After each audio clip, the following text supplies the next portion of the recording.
Usap-usapan ngayon sa mundo ng showbiz ang napipintong pagsasama nina Dennis Trillo at Ruru Madrid sa inaabangang action drama series ng GMA Network na Hari ng Tondo.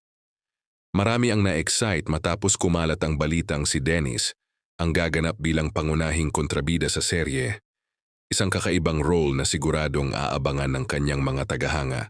Ayon sa mga lumalabas na ulat, nakatakdang idaos ang story conference ng proyekto sa Mayo 18, hudyat ng opisyal na pagsisimula ng paghahanda para sa serye.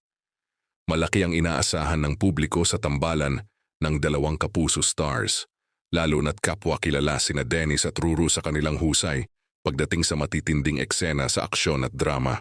Mas lalong umugong ang usapan online dahil marami ang nagsasabing tila ito na ang bersyon ng Kapuso Network ng isang FPJ masterpiece na sinasabing maihahalin tulad sa mga dekalibreng aksyon serye na pinasikat noon ni Fernando Poe Jr. at ipinagpatuloy ni Coco Martin sa modernong telebisyon.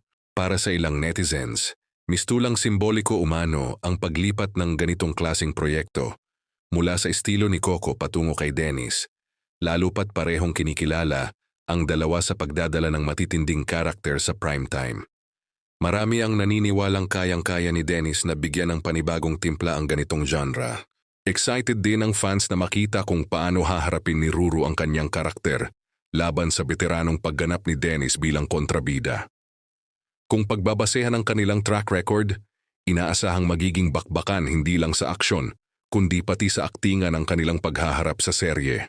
Habang hinihintay ang opisyal na detalye ng Hari ng Tondo, marami na ang nagsasabing posibleng ito ang susunod na malaking action drama hit ng GMA. Kung magiging matagumpay ang proyekto, maaari itong magmarka ng panibagong yugto sa primetime television at lalong patibayin ang pangalan nina Dennis at Ruru bilang mga haligi ng aksyon sa kasalukuyang henerasyon.